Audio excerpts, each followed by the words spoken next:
আসসালামু আলাইকুম। সবাই কেমন আছেন? আশা করি সবাই ভালো আছেন। আজ আপনাদের জন্য নিয়ে এসেছি গল্পের অন্তিম পর্ব। আশা করি গল্পটি আপনাদের ভালো লাগবে। তাহলে চলুন শুরু করা যাক। এদিকে রাফির ঘুম ভাঙতেই পায়ের দিকে তাকিয়ে দেখল কেউ একজন বসে আছে। রাফি ঘুম ঘুম ভাব নিয়ে বলে, কে ওখানে? আচমকা রাফির কথা শুনে আমি চমকে উঠলাম। তারপর এক মুহূর্ত বসে না থেকে দৌড়ে নিজের রুমে চলে এলাম। আমার এমন কাণ্ড দেখে রাফি ভয় পেয়ে উঠে বসে। ততক্ষণে চোখের ঘুম উধাও হয়ে গেছে। পাশে হাত রেখে দেখে পিয়াস নেই। এবার রাফি ভাবনায় পড়ে গেল। রাফি মনে মনে ভাবে, তাহলে কি আমার পায়ের কাছে পিয়াস বসেছিল? কিন্তু পিয়াস কেন আমার পায়ের কাছে বসে থাকবে? তবে কি অন্য কেউ কে হতে পারে? কিন্তু পিয়াস কোথায় গেল? রাফি আর দেরি না করে পিয়াসকে ফোন দিল। এদিকে পিয়াস চোখ বন্ধ করে রাইসাকে বুকের সাথে জড়িয়ে ধরে স্বপ্নের দেশে ভাসছে। রাইসাও চোখ বন্ধ করে পিয়াসকে জড়িয়ে ধরে আছে। বেশ রোমান্টিক মুহূর্ত চলছিল দুজনের মধ্যে। কিন্তু হঠাৎ পিয়াসের ফোনটা বেজে ওঠে সব শেষ করে দিল। পিয়াস মুখে বিরক্ত ফুটিয়ে বলে, ওহো, এই অসময়ে আবার কে ফোন দিল এত রাতে? এই বলে পকেট থেকে ফোন বের করে ফোনের স্ক্রিনে রাফির নাম্বার দেখার সাথে সাথে পিয়াস শুকনো ঢোক গিলে বলে, সর্বনাশ, ভাইয়া তো উঠে গেছে, এখন কি হবে? পিয়াসের কথা শুনে রাইসাও ঘাবড়ে যায়। ভালোবাসার মানুষের সাথে একটু সময় কাটাতে এসে ধরা না পড়ে যায়। রাইসা বলে, কি ভাইয়া? পিয়াস বলে, হ্যাঁ ভাইয়া। এখন কি করব? ফোন রিসিভ করলে যদি জিজ্ঞেস করে কোথায় আমি, তখন কি বলবো? রাইসা বলে, ফোন রিসিভ করে কিছু একটা বলে ম্যানেজ করো। পিয়াস ফোন রিসিভ করে বলে, হ্যাঁ হ্যাঁ হ্যালো। রাফি বলে, পিয়াস তুমি কোথায়? পিয়াস আমতা আমতা করে বলে, আমি তো একটু বাইরে এসেছি। পিয়াসের এমন কথা শুনে রাফি বুঝতে পারল রাইসার সাথে দেখা করতে গিয়েছে, তাই এমন আমতা আমতা করে কথা বলছে। রাফি বলে, আমি জানি তুমি রাইসার সাথে দেখা করতে গিয়েছ, আর রাইসা এখনো তোমার সাথে আছে। রাইসাকে নিয়ে এখনই এই রুমে আসো, কথা আছে। এই বলে রাফি ফোন কেটে দেয়। পিয়াস আর দেরি না করে রাইসাকে নিয়ে রাফির রুমে গেল। ওরা রুমে গিয়ে দেখে চিন্তিত মুখ নিয়ে রাফি খাটের উপর বসে আছে। রাইসা রাফির সামনে এসে মাথা নিচু করে দাঁড়িয়ে বলে, সরি ভাইয়া, আমার ভুল হয়ে গেছে, আর কখনো এমনটা করব না। রাফি বলে, ঠিক আছে, এখানে ক্ষমা চাওয়ার কিচ্ছু হয়নি। আমি তোমাদেরকে ডেকেছি অন্য কারণে। পিয়াস বলে, কি হয়েছে ভাইয়া? রাফি বলে, কি হয়েছে আসলে আমি নিজেও জানি না। আমি তো ঘুমিয়ে পড়েছিলাম। তুমি কখন উঠে গেছো তাও বলতে পারবো না। হঠাৎ পায়ের উপর কোত্থেকে যেন পানি পড়ল, তাতে আমার ঘুম ভেঙে গেল। তারপর চোখ খুলে পায়ের ওখানে তাকিয়ে দেখি কে যেন একটা বসে আছে। আমি কে জিজ্ঞেস করতেই দৌড়ে পালিয়ে গেল, কিন্তু আমি এটা বুঝতে পারলাম না কে এলো। পিয়াস আর রাইসা একে অপরের মুখের দিকে তাকায় অবাক হয়ে। বেশ কিছুক্ষণ চিন্তা ভাবনা করে রাইসা বলে, এত রাতে এখানে কে আসতে পারে? হঠাৎ রাইসার কিছু একটা মনে হতেই বলে, আপু নয় তো? রাইসার কথা শুনে রাফি চোখ গোল গোল করে রাইসার দিকে তাকায়। রাফি মনে মনে ভাবে, এই কথাটা আমার মাথায় আসলো না কেন? সত্যিই কি ও এসেছিল? তাহলে ও আমার সাথে কথা না বলে এভাবে পালিয়ে গেল কেন? কিন্তু ও কি কান্না করছিল? তা না হলে আমার পায়ে পানির ফোঁটা কোত্থেকে পড়লো? কথাগুলো ভেবে রাফি আর এক মুহূর্ত বসে না থেকে দৌড়ে আমার রুমে চলে এলো। এদিকে রাফির কাণ্ড দেখে পিয়াস আর রাইসা দুজনেই অবাক হয়ে তাকিয়ে আছে। রাইসা বলে, কি হলো এটা? চলো তো গিয়ে দেখি। এই বলে রাইসা যেতে চাইলে পিয়াস ওর হাত ধরে বলে, এই কোথায় যাচ্ছ? রাইসা বলে, তুমি দেখলে না, ভাইয়া ছুটে গেল, চলো আমরা গিয়ে দেখি কি হয়েছে। পিয়াস বলে, তুমি কি পাগল হলে? ভাইয়া ছুটে কোথায় গেছে তুমি জানো না? আপুর কাছে। এখন ওদেরকে একা ছেড়ে দেওয়াটাই বেটার হবে। রাত অনেক হয়েছে, তুমি তোমার রুমে যাও, ঘুমিয়ে পড়ো। ভোর 4:30টার দিকে আমাকে ডেকে দিও, দরজা খোলাই থাকবে। আর আমিও চাই ঘুম থেকে উঠে প্রথমে তোমার মুখ দেখতে, যাতে আমার পুরো দিনটা ভালো যায়। রাইসা বলে, ঠিক আছে, তাহলে আমি এখন যাই। এই বলে চলে যেতে চাইলে পিয়াস ওর হাত ধরে বলে, আরে চলে যাচ্ছ যে? রাইসা বলে, তুমি তো বললে চলে যেতে। পিয়াস রাইসার হাত ধরে টান দিয়ে নিজের বুকে নিয়ে এসে 2 হাতে জড়িয়ে ধরে ওর কপালে একটা চুমো দিয়ে বলে, এটা না নিয়ে চলে যাবে? আমি তোমাকে অনেক ভালোবাসি, ইচ্ছে করছে না তোমাকে ছাড়তে, তারপরও ছাড়তে বাধ্য আমি। এবার যাও, রাত অনেক হয়েছে, বাবা মা জানতে পারলে সমস্যা হবে। এই বলে রাইসার কপালে আরও 2টো চুমো দেয়। তারপর রাইসা চলে গেল ঘুমোতে। পিয়াসও শুয়ে পড়ল। এদিকে রাফি আমার রুমে এসে কোনো দিকে না তাকিয়ে সোজা আমার মাথার কাছে এসে আমার মুখে হাত দিয়ে অনুভব করতে চাইল আমি কান্না করছি কিনা। চোখে হাত দিয়ে দেখে এখনও চোখের পাপড়িগুলো ভেজা। এটা দেখে বুঝতে বাকি রইল না যে আমি ওই রুমে গিয়ে ওর পায়ের কাছে বসে পায়ে হাত দিয়ে কান্না করেছিলাম। আমি কিন্তু ঘুমাইনি, চোখ মুখ বন্ধ করে ঘুমের ভাব নিয়ে শুয়ে রয়েছি। আমি জানতাম রাফি আসবে। রাফি বলে, লক্ষ্মীটি, আমার লক্ষ্মীটি কান্না করছে কেন? আমি কোনো কথা বলছি না। রাফি বলে, আমি জানি তুমি জেগে আছো, বলো না লক্ষ্মীটি, তুমি কান্না করছো কেন? আমি কি কোনো অন্যায় করেছি, নাকি তোমাকে অজান্তেই কোনো কষ্ট দিয়ে ফেলেছি? যদি অজান্তে কোনো কষ্ট দিয়ে থাকি তাহলে সরি লক্ষ্মীটি, আর কখনো তোমাকে কষ্ট দেব না। এসো, আমার বুকে এসো। ওর কথাগুলো শুনে আমার বুকের ভেতরটা কষ্টে ফেটে যাচ্ছে। আচ্ছা, ও এত ভালো কেন? কেন আমার মতো এত সাধারণ একটা মেয়েকে এত ভালোবাসে? আমি যে অনেক বড় অন্যায় করে ফেলেছি ওর সাথে, কোন মুখে ক্ষমা চাইবো ওর কাছে আমি? ও কি আমাকে ক্ষমা করবে?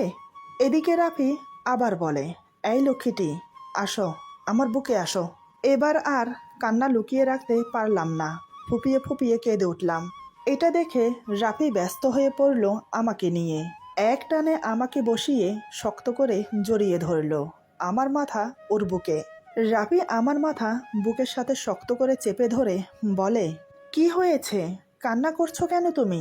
এভাবে কান্না করো না প্লিজ, তোমার কান্না আমার সহ হয় না। আচ্ছা, আমি কি কোনো অন্যায় করেছি? তাহলে তুমি আমাকে শাস্তি দাও, তারপরও কান্না করো না।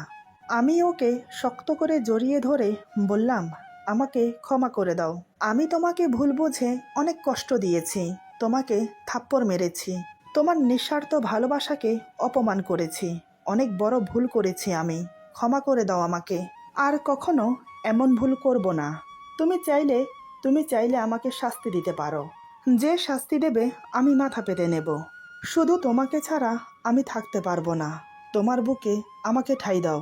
তোমার চরিত্রে মিথ্যে কলঙ্কের দাগ দিয়েছি আমি পাপ করেছি, ক্ষমা করে দাও আমাকে, প্লিজ ক্ষমা করে দাও। আমি আর পারছি না তোমাকে ছাড়া থাকতে, দম বন্ধ হয়ে আসছে আমার।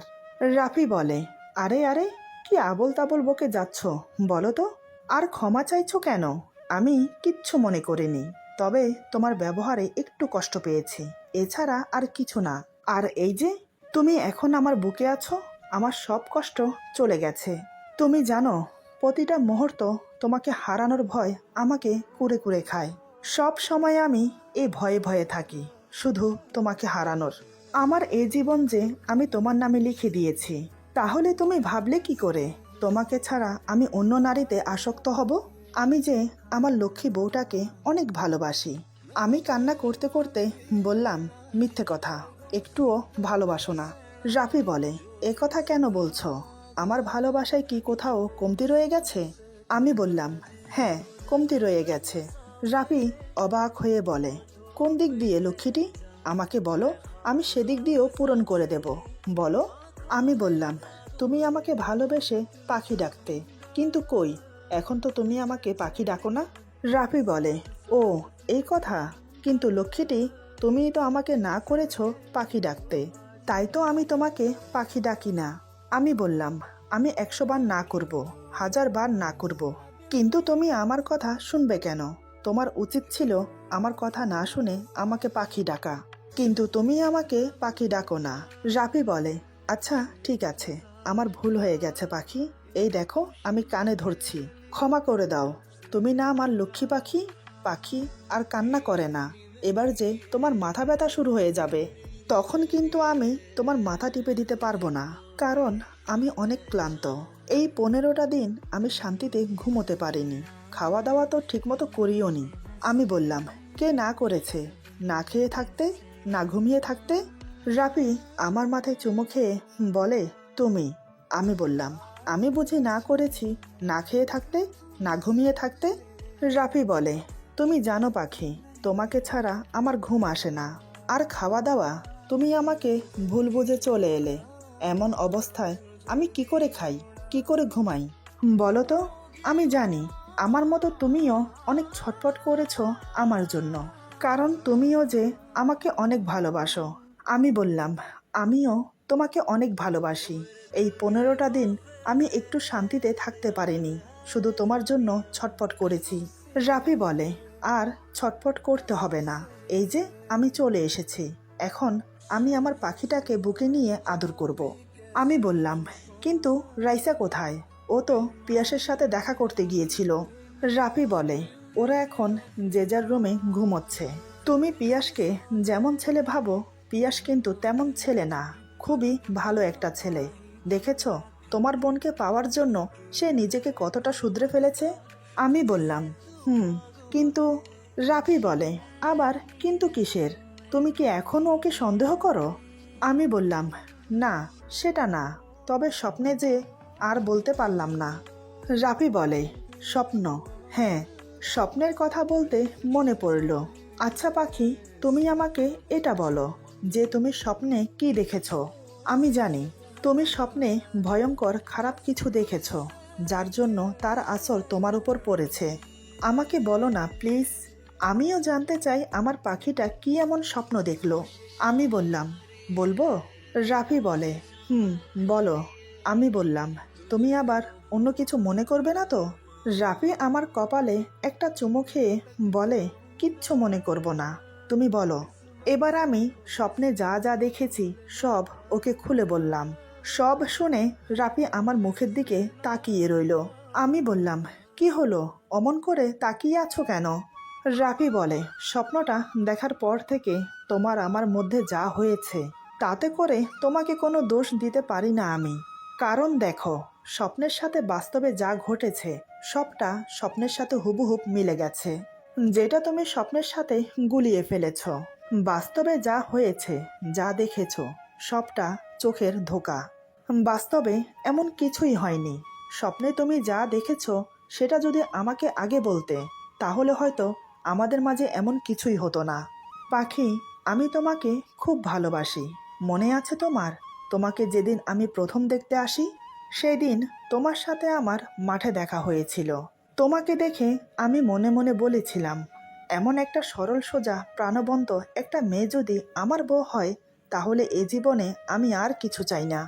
আল্লাহ মনে হয় আমার মনের কথা শুনে ফেলেছিল, তোমার সাথেই আমাকে মিলিয়ে দিল। তুমি যে নর্মালভাবে মা হতে পারবে না সেটা শুনেও আমি পিছুপা হতে পারিনি। কেন জানো? কারণ ততক্ষণে আমি তোমাকে আমার মনটা দিয়ে ফেলেছি, সেটা ফেরাই কি করে? তুমি যদি আমাকে এ জীবনে বাবা ডাক শোনাতে নাও পারো, তাতেও আমি তোমাকে এক বিন্দুও অবহেলা করব না, কারণ আমার ভালোবাসা এতটাও ঠুনকো নয়। যাকে আমি আমার জীবনের চাইতেও বেশি ভালোবাসি, তাকে আমি অবহেলা করি কি করে বলো তো? ভালোবাসি তোমাকে আমি, মরার আগ পর্যন্ত এভাবে ভালোবেসে যাব তোমাকে। তবে আমাকে কথা দাও, এসব আজে বাজে স্বপ্ন দেখে সেটাকে সত্যি মনে করে আমাকে আর কষ্ট দেবে না। আমি বললাম, যদি কষ্ট দেই তাহলে কি করবে? রাফি আমাকে ওর কোলে বসিয়ে আমার চোখে চোখ রেখে বলে, কি আর করব? আমার পাখির রাগ ভাঙানোর চেষ্টা করব, এই যে এখন যেভাবে করছি। আমি বললাম, ছেড়ে যাবে না তো? রাফি বলে, মাথা খারাপ আমার যে তোমাকে ছেড়ে যাব আমি?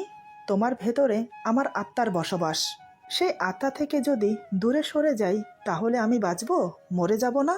আমি ওর মুখ চেপে ধরে বললাম, ছি, মরার কথা বলে না, তোমার কিছু হয়ে গেলে আমার কি হবে?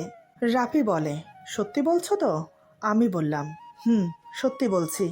রাফি বলে, আমার বিশ্বাস হয় না, কারণ একটুখানি ঝামেলা হওয়ার পর তুমি আমাকে ছেড়ে চলে এসেছিলে। আমাকে ছেড়ে না এসে দুজনে মিলে সমস্যাটা সমাধান করতে পারতাম, কিন্তু শুধু শুধু আমাকে কষ্ট দিয়েছ। তুমি জানো অনেক কষ্ট দিয়েছ তুমি আমাকে। এখন বলছে আমার কিছু হয়ে গেলে তার কি হবে? যখন আমাকে ছেড়ে চলে এসেছিলে তখন মনে ছিল না? আমি বুঝতে পারলাম আমার উপর রাগ নয়, অভিমানের পরদ বসেছে মনে। আমি ওর গলা জড়িয়ে ধরে ওর কপালে একটা চুমো দিয়ে ওর ঠোঁটে ঠোঁট ডুবিয়ে দিলাম। বেশ কিছুক্ষণ পর ছেড়ে দিয়ে বললাম, সরি, আর কখনো তোমাকে ছেড়ে আসবো না। তোমাকে ছাড়া থাকা যে সম্ভব না, এবার সেটা আমি বুঝে গেছি, তাই আর কখনো এই ভুল করব না। রাফি বলে, মনে থাকে যেন। কথাটা শেষ করেই আমার ঠোঁটে ঠোঁট ডুবিয়ে দিল। বেশ কিছুক্ষণ পর আমি বললাম, চলো ঘুমোবে। রাফি ঘড়ি দেখে বলে, রাত 3:30 বাজে, এখন আর ঘুমোতে ইচ্ছে করবে না। আর তোমাকে কাছে পাওয়ার পর থেকে তো ঘুম উধাও হয়ে গেছে আমার। আমি বললাম, তো এখন কি করবে? বাকি রাত কি এভাবে বসে বসে কাটাবে? রাফি বলে, কেন বসে কাটাবো কেন? বাকি রাত তোমাকে আদর করে কাটাবো। যে কষ্ট দিয়েছ সেটা এখন সুদে আসলে উসুল করব। কথাটা বলে আমাকে বিছানায় শুইয়ে দিয়ে আমার উপর ঝাঁপিয়ে পড়ল। ওর এমন কাণ্ড দেখে মনে হচ্ছে অনেক দিনের পিপাসিত, ক্ষুধার্ত। তাই আমিও বাধা না দিয়ে মুচকি হাসলাম। আমি বললাম, আরে আরে, দরজা তো আগে লাগাও। রাফি বলে, ও ভুলেই গিয়েছিলাম আমি দরজা লাগাতে। এই বলে দৌড়ে গিয়ে দরজা লাগিয়ে এসে আবার আমার উপর শুয়ে পড়ল। ওর 2 হাত ব্যস্ত আমাকে বিবস্ত্র করতে, সাথে নিজেও উপরের টি শার্ট খুলে ফেলল। দুজনেই এখন অর্ধনগ্ন অবস্থায় একে অপরকে আলিঙ্গন করে আছি। রাফি বলে, তোমার এই শরীরের স্পর্শ আমাকে মন ভরে উপভোগ করতে দাও। কত দিনের ক্ষুধার্ত আমি, সেই ক্ষুধা নিবারণ করতে দাও। আমি কিছু না বলে ওকে শক্ত করে জড়িয়ে ধরলাম। এই স্পর্শটুকু পাবার জন্যই তো ছটফট করেছিলাম আমি এই কয়দিন। তাই আজ মন ভরে আমিও উপভোগ করব তোমার স্পর্শ। রাফি আমার উন্মুক্ত বুকে চুমোয় চুমোয় ভরিয়ে দিচ্ছে। ওর প্রতিটা চুমোর স্পর্শে আমি কেঁপে কেঁপে উঠছি। রাফি এবার ধীরে ধীরে উপরের দিকে এসে আমার গলায় কানের নিচে মুখ গুজে দিল। ওর হাত আমার বুক স্পর্শ করেছে। অনুভূতির পারদ যেন ধীরে ধীরে উত্তেজনায় পরিণত হচ্ছে। রাফি মুখ তুলে আমার দিকে এক নজর তাকিয়ে আমার 2 গালে চুমো খেলো। আমার 2 চোখের পাতায় চুমো খেয়ে আমার ঠোঁটে আলতো করে কামড় দিয়ে ঠোঁটে ঠোঁট ডুবিয়ে দিল। তারপর পাগলের মতো চুমো খেতে লাগলো। ওর প্রতিটা স্পর্শে ওর ভালোবাসা বারবার আমাকে জানান দিয়ে যাচ্ছে যে ও আমাকে কতটা ভালোবাসে। এরপর ধীরে ধীরে দুজন সঙ্গমে লিপ্ত হলাম। এক সময় দুজনেই ক্লান্ত হয়ে একে অপরকে জড়িয়ে ধরে শুয়ে রইলাম। তারপর বাকি রাত রাফির বুকে মাথা রেখে গল্প করে কাটিয়ে দিলাম। এদিকে ভোর 4:30টার দিকে রাইসা চুপি চুপি পিয়াসের রুমে গেল। রুমে গিয়ে দেখে পিয়াস চিত হয়ে শুয়ে গভীর ঘুমে বিভোর হয়ে আছে। রাইসা ধীরে ধীরে পিয়াসের পাশে গিয়ে বসলো। বেশ কিছুক্ষণ মনে মুগ্ধ হয়ে ওর মুখের দিকে তাকিয়ে রইল। তারপর আলতো করে পিয়াসের ঘুমন্ত মুখে চুমো খেলো। এতে করে পিয়াস একটু নড়ে চড়ে উঠল। রাইসা পিয়াসের মাথায় হাত বুলিয়ে পিয়াসকে ডাকতে লাগলো, এই পিয়াস ওঠো, ভোর হয়ে গেছে। কিন্তু পিয়াস উঠছে না। এবার রাইসা পিয়াসকে ঝাঁকিয়ে বলে, এই ওঠো ওঠো বলছি। এবার বেচারা পিয়াস ভয় পেয়ে ধরফরিয়ে উঠে বসে। পিয়াস উঠতে উঠতে চেঁচিয়ে বলে, কি হয়েছে? রাইসা মুচকি হেসে বলে, ভোর হয়ে গেছে, তুমি উঠবে না? পিয়াস চোখ মুছতে মুছতে বলে, ও আমি তো ভুলেই গেছি। এখন না গরম গরম 1 কাপ চা হলে খুব ভালো হতো, ঘুমের রেশটা একটু কাটতো। রাইসা বলে, তুমি বসো, আমি তোমার জন্য চা বানিয়ে নিয়ে আসি।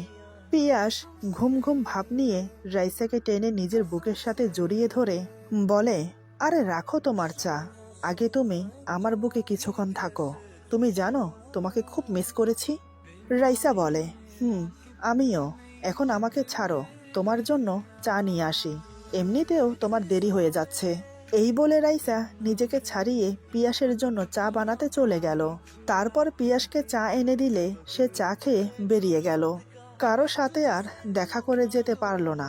ভোরবেলা সবাই ঘুমাচ্ছিল, তাই সকালের দিকে আমি ঘুম থেকে উঠে সবার জন্য নাস্তা বানালাম। সারা দিন থেকে বিকেলের দিকে মা বাবার কাছ থেকে বিদায় নিয়ে ঢাকার উদ্দেশ্যে রওনা দিলাম। আর রাইসা বাড়িতে 1 সপ্তাহ থেকে ওর হোস্টেলে ফিরে গেল। এদিকে রাফির অফিসে পিয়াসের চাকরি হয়ে গেল। তারপর আমি নিজে থেকেই রাইসাকে আবার বাসায় ফিরিয়ে নিয়ে এলাম। এখন পিয়াস প্রতিদিন অফিস থেকে ফিরে ফ্রেশ হয়ে আমাদের বাসায় চলে আসে। তারপর আমরা 4 জন একসাথে খাওয়া দাওয়া করি। দেখতে দেখতে 2 মাস কেটে গেল। আজ আমাদের বিবাহবার্ষিকী। বেশ ভালো আয়োজন করেছে রাফি। প্রত্যেক বছর এমন ধুমধাম করে বিবাহবার্ষিকী পালন করে রাফি। তবে এবারের বিবাহবার্ষিকীতে অফিসের সব কলিগরা উপস্থিত আছে। মা বাবা গ্রামের বাড়ি থেকে এসেছে। পিয়াস আর পিয়াসের মামাও আছে। এমনকি রাফির অফিসের এমডিও এসেছে তার ওয়াইফকে নিয়ে। আজকের দিনটা শুধু বিবাহবার্ষিকী তা নয়, এর সাথে আরও 3টা সুখবর আছে। রাফি সবাইকে নিয়ে ব্যস্ত হয়ে পড়ল। আমি কিছুটা দূরে দাঁড়িয়ে ওর দিকে তাকিয়ে মিটিমিটি হাসছি। রাফি ঘন ঘন আমার দিকে তাকাচ্ছে আর ভুরু নাচিয়ে ইশারায় জিজ্ঞেস করে আমি হাসছি কেন। আমি শুধু ইশারায় বললাম কিছু না। আসলে ওর জন্য আজ এমন একটা সুখবর আছে যেটা এই কয়দিন ধরে ওকে বলবো বলবো বলে এখনো বলে উঠতে পারিনি। জানি না সুখবরটা শুনলে ও কি রিয়েক্ট করে। সেটা দেখার জন্যই আমি অপেক্ষা করছি। একে একে সবাই একত্রিত হলো ড্রয়িং রুমে। এবার রাফি সবাইকে উদ্দেশ্য করে বলে, আজ শুধু আমাদের বিবাহবার্ষিকী সেটা নয়, আজ আমি আরও একটা সুখবর সবাইকে জানাবো। সেটা হলো আমার শালীর রাইসার বিয়ে আগামী মাসে। আপনারা সবাই কিন্তু আসবেন। হ্যাঁ, আজ সকালেই পিয়াসের মামার সাথে বিয়ের পাকা কথা হয়ে গেছে। একজন বলে উঠল, আরে রাফি ভাইয়া, আপনি তো দেখছি কার্ড ছাড়াই সবাইকে দাওয়াত দিয়ে দিচ্ছেন। রাফি হেসে বলে, আরে না, সবাইকে কার্ড দিয়েই দাওয়াত দেব, চিন্তা করো না। আমার একমাত্র শালীর বিয়ে বলে কথা, এমনি এমনি হবে না, খুব ধুমধাম করে করব। এমন সময় রাফির অফিসের এমডি বলে, এই শুভক্ষণে আমি আরেকটা সুখবর জানাই। মিস্টার রাফি, আমাদের কোম্পানির মালিক আপনার কাজের দক্ষতা দেখে আপনাকে প্রমোশন দিয়েছে। এই হচ্ছে আপনার প্রমোশন লেটার।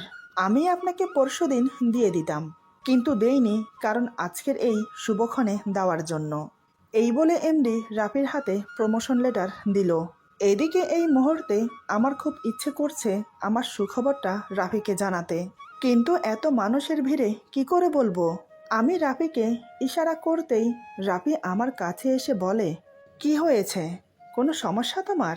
কিছু কি লাগবে? আমি কোনো কথা না বলে ওর হাত ধরে রুমে নিয়ে গেলাম। রাফি বলে, আরে কি হলো, এভাবে রুমে নিয়ে এলে যে? সবাই বাহিরে, কি ভাববে বলো তো? আমি কোনো কথা না বলে ওকে শক্ত করে জড়িয়ে ধরলাম। রাফি আমাকে বুকের সাথে শক্ত করে জড়িয়ে ধরে বলে, কি হয়েছে পাখি, বলো আমাকে। আমি বললাম, তুমি? রাফি বলে, আমি। তারপর? আমি বললাম, তুমি বাবা হতে চলেছ। রাফি আমার কথা ভালো করে না বুঝে বলে, আমি বাবা হতে চলেছি। তারপর? যখন বুঝতে পারলো আমি ওকে কি বলেছি, তখন আমাকে সে নিজে থেকে ছাড়িয়ে আমার মুখের দিকে চোখ বড় বড় করে তাকিয়ে বলে, কি? আমি আমি বাবা হতে চলেছি? আমি মুচকি হেসে বললাম, রাফি বলে, সত্যি? আমি বললাম, সত্যি। রাফি আমাকে আবার বুকের সাথে শক্ত করে জড়িয়ে ধরে বলে, তুমি আমাকে কি শোনালে? আমি বাবা হব? আমাকেও কেউ বাবা বলে ডাকবে? আজ আমি সবচেয়ে বেশি খুশি। এ কি খুশির সংবাদ দিলে তুমি আমাকে। কি বলবো তোমাকে আমি? আই লাভ ইউ পাখি। এই বলে আমার পুরো মুখে কিস করতে লাগলো। খুশির চোটে রাফির চোখে পানি চলে এসেছে। বাবা হওয়ার খুশিতে সে কেঁদে ফেলেছে। দীর্ঘ 5 বছরের সাধনার পর বাবা হতে পেরেছে। এর চেয়ে খুশির সংবাদ আর কি হতে পারে। এবার রাফি আর দেরি করল না, আমাকে নিয়ে বেরিয়ে এলো রুম থেকে। এসে সবাইকে উদ্দেশ্য করে বলে, আরেকটা খুশির সংবাদ জানানোর আছে, যে খুশির সংবাদ সব খুশির সংবাদকে ফিকে করে দেবে। আজ আমি অনেক খুশি, কারণ আমি যে বাবা হতে চলেছি। কথাটা শোনার সাথে সাথে সবাই মিষ্টি খাওয়ানোর জন্য রাফিকে ঘিরে ধরে। তারপর সবাই আনন্দ উল্লাস করে যে যার বাড়িতে চলে গেল। এমন একটা খুশির দিনে রাফি আমাকে তার বুকে রেখে অনেক আদর করলো। এরপর সামনের মাসে খুবই ধুমধাম করে রাইসার বিয়ে হলো। রাইসা 4 তলায় আর আমি 3 তলায় থাকি। এভাবে প্রায় বেশ ভালোই দিন যাচ্ছে। দেখতে দেখতে ডেলিভারির সময় হলো। খুবই সুন্দর ফুটফুটে একটা ছেলে হলো আমার। দেখতে অবিকল রাফির মতো। তারপর শুরু হলো আমাদের সুখের সংসার। আসলে কি জানেন, সন্দেহ, ভুল বোঝাবুঝি মাঝে মাঝে আমাদেরকে ভুল পদক্ষেপ নিতে বাধ্য করে। তাই সবসময় যে কোনো পদক্ষেপ নেওয়ার আগে ভেবেচিন্তে তারপর নেবেন। এতে করে আপনার সম্পর্কটা টিকে থাকবে। কারো কানভাঙানি শুনে নিজের আপনজনদের উপর সন্দেহ করা খুবই ভুল কাজ।